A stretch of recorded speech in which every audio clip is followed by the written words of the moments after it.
بسم اللہ الرحمن الرحیم۔ ناظرین، میں ہوں آصف عنایت اپنے یوٹیوب چینل سے۔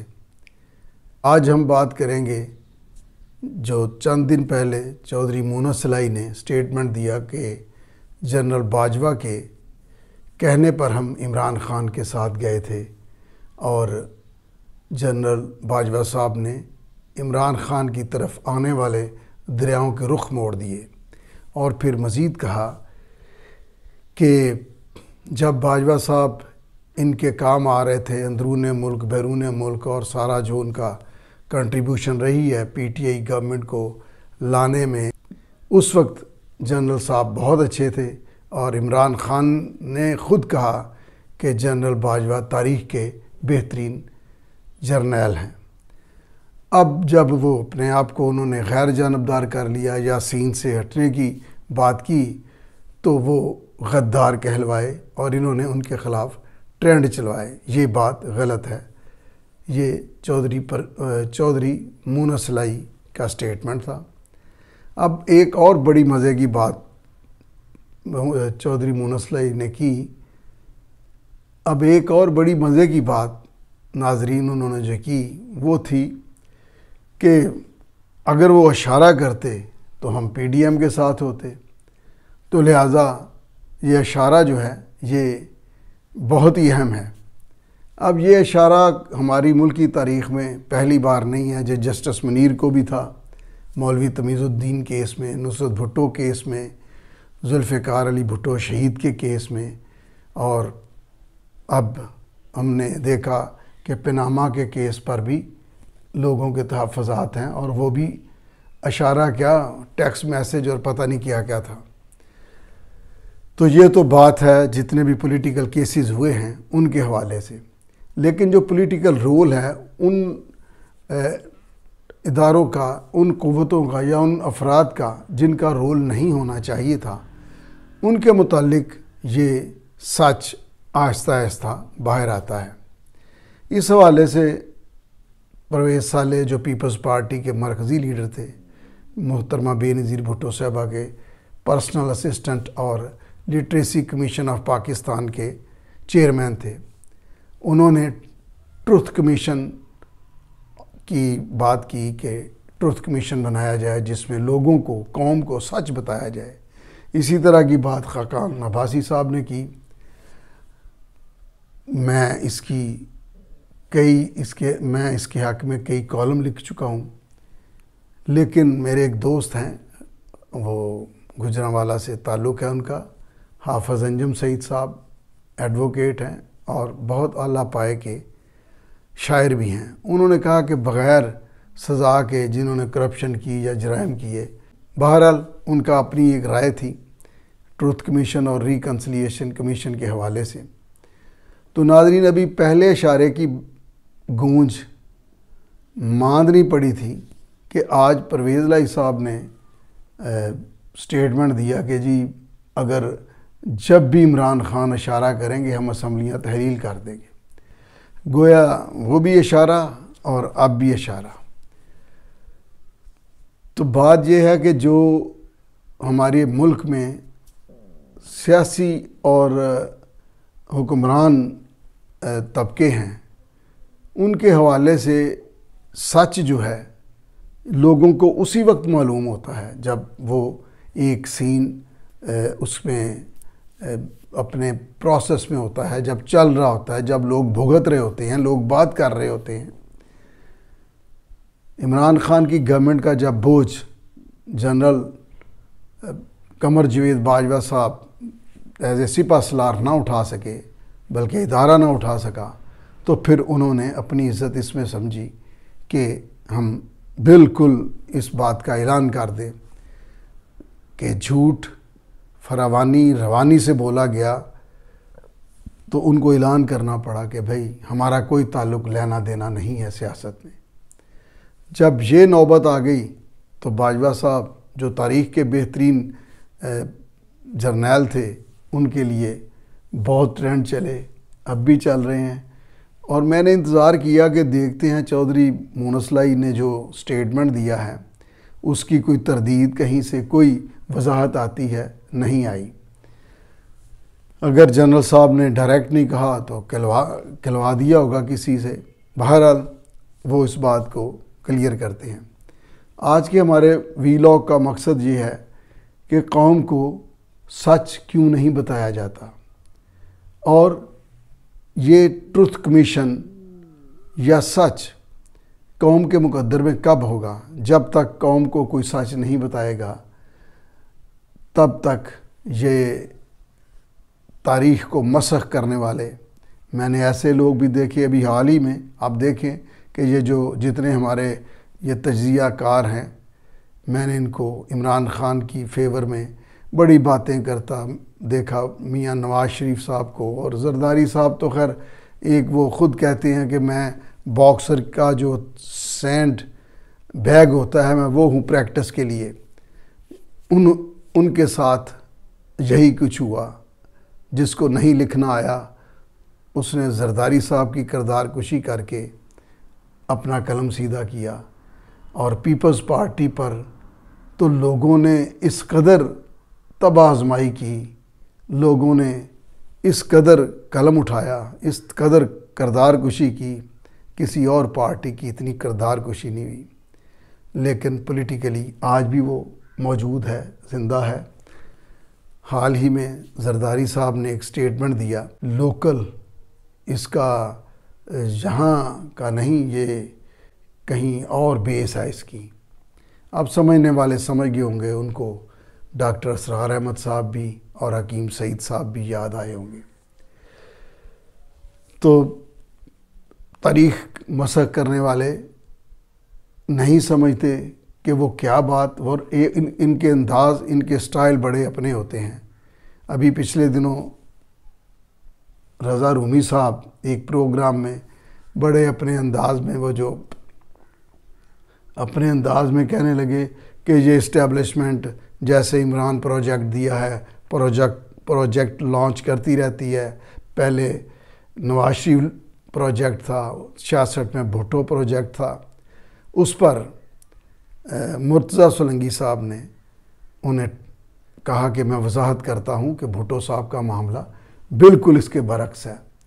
انہوں نے گورنمنٹ چھوڑی، انہوں نے جیل کاٹی، انہوں نے اپنی پارٹی بنائی، نئی پارٹی بنائی۔ اب میں اس میں اضافہ کرتا ہوں کہ محترمہ فاطمہ جناح نے بطور جسٹس جاوید اقبال صاحب کے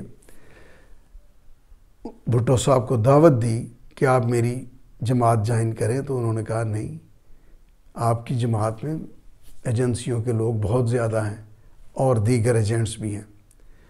تو انہوں نے اپنی جماعت بنائی، نئے لوگ لے کر آئے۔ جب اقتدار ملا تو ملک آدھا تھا، اور جس نظریے کے تحت انہوں نے ووٹ لیے اس کے نفاذ کے حالات نہیں تھے۔ ایک اچھے ڈرائیور کی طرح یا ایک لیڈر کی طرح انہوں نے قوم کی بس کھائی میں گرنے سے بچاتے ہوئے اس کو اسلامک بلاک اور دوسری طرف لے گئے۔ آج جتنے پاکستان سے باہر بیٹھے ہوئے ہیں یہ بھٹو صاحب کے بھیجے ہوئے لوگ ہیں، ان کے وقت میں ان کو پاسپورٹ ملے تھے۔ تو دراصل ایک عظیم لیڈر کا یہ جو ایٹمی پروگرام تھا اور اسلامی سربراہی کانفرنس تھی اور جو ختم نبوت بل تھا، یہ اتنے بڑے کام تھے کہ ان کے بہت سارے سینکڑوں ہزاروں کام، اصلاحات جو ہیں وہ اس کے پیچھے چھپ گئی۔ میرا اس وقت مقصد ایسا نہیں تھا کہ میں بھٹو صاحب کے لیے بات کروں، لیکن مجھے حیرت ہوئی کہ ایک وہ نیا لڑکا، نام نہیں اس کا پتہ، وہ کہتا ہے جی بھٹو صاحب جو ہیں وہ ایوب خان کو ڈیڈی کہتے تھے، اور پھر وہ اتنی سی بات، شرم آنی چاہیے۔ کبھی بھی یہ بھی کردار کشی تھی، یہ 77 میں ہوا جب بھٹو صاحب کے خلاف تحریک چلائی گئی، تو اس طرح کی بہت سی باتیں آئیں، جیسے ایوب خان کے دور میں کہیں 1947 سے بہت سال بعد جا کر تو نظریہ پاکستان کی تعریف کی گئی۔ اسی طرح بھٹو صاحب کے ساتھ بہت سے واقعات جوڑ دیے گئے۔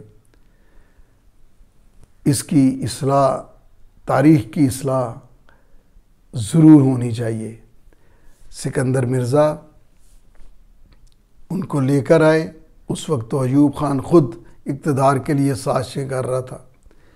پھر بعد میں اس نے آفر کی، جب ملک میں مارشل لا کے سلسلے چل رہے ہوں تو جن لوگوں نے سرو کرنا ہوتا ہے، جن میں پوٹینشل ہوتا ہے، اگر ان کو موقع ملتا ہے تو ان کے لیے آسانیاں ہوتی ہیں کہ چلیں وہ ڈیلیور کریں، تو انہوں نے کیا۔ لیکن جب اختلاف ہوا 65 میں تو وہ پھر اس اختلاف کے جرم میں انہوں نے جیل بھی دیکھی، اور انسان ہونے کے ناطے غلطیاں بھی ہوتی ہیں۔ ایسا کفارہ جو جان دے کر ادا کر دیا جائے کوئی نہیں کرتا، اور کفارہ ہی نہیں، احسان کیا، وہ قرض بھی اتارا جو واجب بھی نہیں تھا۔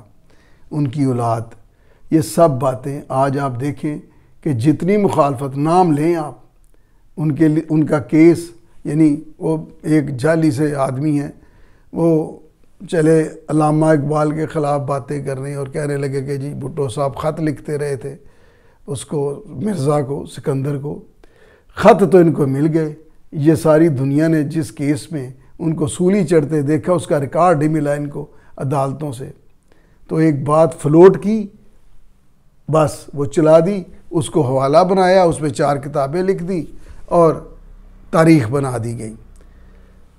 تاریخ کی درستی بہت ضروری ہے، یہ رسول بخش پلیجو بھی کہتے تھے۔ یہ پاکستان کا ہر جینون دانشور سمجھتا ہے کہ تاریخ کی درستی اور قوم کے صحیح سفر کی سمت طے کرنے کے لیے ضروری ہے کہ ٹروتھ کمیشن، اچھا اب آگے بات ہے کہ ٹروتھ کمیشن کے ساتھ سزا بھی ہونی چاہیے، یعنی جو جرائم، جو کرپشن جو کسی نے کیا ہے، تو اگر سزا کا سلسلہ چلے گا تو پھر میرا نہیں خیال کہ کوئی مقدمہ جو ہے وہ کوئی ٹروتھ جو ہے وہ سامنے آ سکے۔ تو رضا رومی صاحب ہوں یا نجم سیٹھی صاحب ہوں، یہ کوئی بھی شخص جب بات کرتا ہے تو لوگ ان کی بات سنتے ہیں، اور جب یہ بات کرتے ہیں تو ان کو سوچنا چاہیے۔ ایک شاعر ہے، میں ان کا نام نہیں لیتا، وہ چلے، انہوں نے غالب پہ سیدھی، مرزا غالب پہ سیدھی کماند ڈالی، اور اللہ کے فضل سے میں نے نام نہیں لیا تو ان کا نام جانتا بھی کوئی نہیں، وہ بڑی لغتیں بناتے پھرتے ہیں۔ اس طرح کے بہت سے آپ کو ادیب ملیں گے، شاعر ملیں گے، ان کا دم بھرنے والے، ان کو ووٹ دینے والے، اور جو حکمران طبقے ہیں ان کا دم بھرنے والے، ان کی تقلید کرنے والے، ان کو ووٹ دینے والے، آوے آوے کہنے والے، ان کی کانوائے پہ رک جانے والے آج بھی بے روزگار ہیں۔ اور وہ آپ دیکھ لیجئے،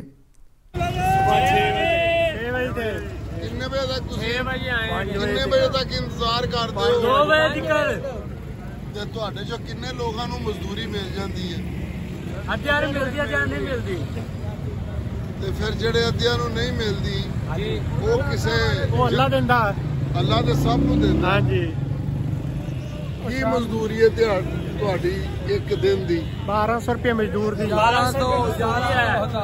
1000 ਜਰਾ ਪਿੱਛੇ ਹਟ ਜਾਓ। ਪਿੱਛੇ ਹਟਿਆ ਥੋੜਾ। ਤੇ ਤੁਹਾਨੂੰ ਜਲਸੇ ਵਾਲਾ ਵੀ ਕੋਈ ਨਹੀਂ ਲੈਣ ਆਉਂਦਾ? ਨਹੀਂ ਜੀ, ਕਿਉਂਕਿ ਇਲਾਕਾ ਦੂਰ ਹੈ, ਵਰਨਾ ਸ਼ਹਿਰ ਦੇ ਅੰਦਰ ਹੋਵੋ ਤੇ ਜਲਸਾ, ਜਿਸ ਦਿਨ ਜਲਸਾ ਹੋਵੇ ਉਸ ਦਿਨ ਸੁਣਿਆ ਤੁਹਾਨੂੰ ਦਿਹਾੜੀ ਵੀ ਲੱਭ ਜਾਂਦੀ ਹੈ, ਲੇਕਿਨ ਅੱਜ ਨਹੀਂ ਲੱਭੀ। ਜਲਸੇ ਤੇ ਲਿਜਾਂਦੇ ਨੇ, ਸਾਨੂੰ ਵੀ ਲੈ ਜਾਓ ਨਾ, ਅਸੀਂ ਵੀ ਤੇ ਜਲਸੇ ਤੇ ਜਾਣਾ। ਅੱਛਾ, ਦਿਹਾੜੀ ਲੱਗਣੀ ਚਾਹੀਦੀ, ਜਲਸੇ ਤੇ ਲੈ ਜਾਓ, ਭਾਵੇਂ ਲੰਗਰ ਤੇ ਲੈ ਜਾਓ। اب مجھے بتائیے کہ ٹروتھ کمیشن کی ضرورت ہے کہ نہیں؟ یہ لوگ کدھر جائیں گے؟ یہ کس سے اپنا سوال کریں؟ کیونکہ ان کے جو بڑے بڑے چودھری ہیں وہ تو اشاروں پہ لگے ہوئے ہیں۔ ناظرین، ایک سٹیٹمنٹ میں آصف علی زرداری صاحب نے کہا کہ اتنا کچھ ہے سینے میں، اگر بتا دوں تو آگ لگ جائے۔ اس طرح کی بات شہباز شریف نے بھی کی، اور پھر یعنی انہوں نے کہا کہ اتنا کچھ ہے سینے میں کہ تہ و بالا ہو جائے اگر میں بتا دوں۔ اب تو مریم نواز کے پاس بھی بہت کچھ ہے اور میاں محمد نواز شریف کے پاس بھی بڑا مواد ہے، تو یہ ستم ظریفی ہے وقت کی کہ اب جنرل باجوہ صاحب کے پاس بھی بہت کچھ ہے کہنے کے لیے، مگر ایک ایکس سروس مین کی وجہ سے میرے خیال سے 2 سال تک تو وہ بات نہیں ایسی کر سکیں گے، لیکن ان کے پاس بھی بہت کچھ ہے اور فیض حمید کے پاس بھی بہت کچھ ہوگا۔ تو یہ جب بہت کچھ اکٹھا ہو جائے تو پھر میں سمجھتا ہوں ٹروتھ کمیشن جو ہے نا وہ جزا سزا کے بغیر وہ ضروری ہے، اور اگر قوم کو سچ بتا دیا جائے تو اس کو بھی سکون آ جائے گا کہ یہ ہیں ہمارے اصل جنہوں نے ہمیں آج تک 2 قدم ترقی نہیں کرنے دی، جنہوں نے آج تک ہمیں 2 قدم ترقی نہیں۔ تو آج کے لیے اتنا ہی، ملتے ہیں اگلے ویلاگ میں۔ اللہ حافظ۔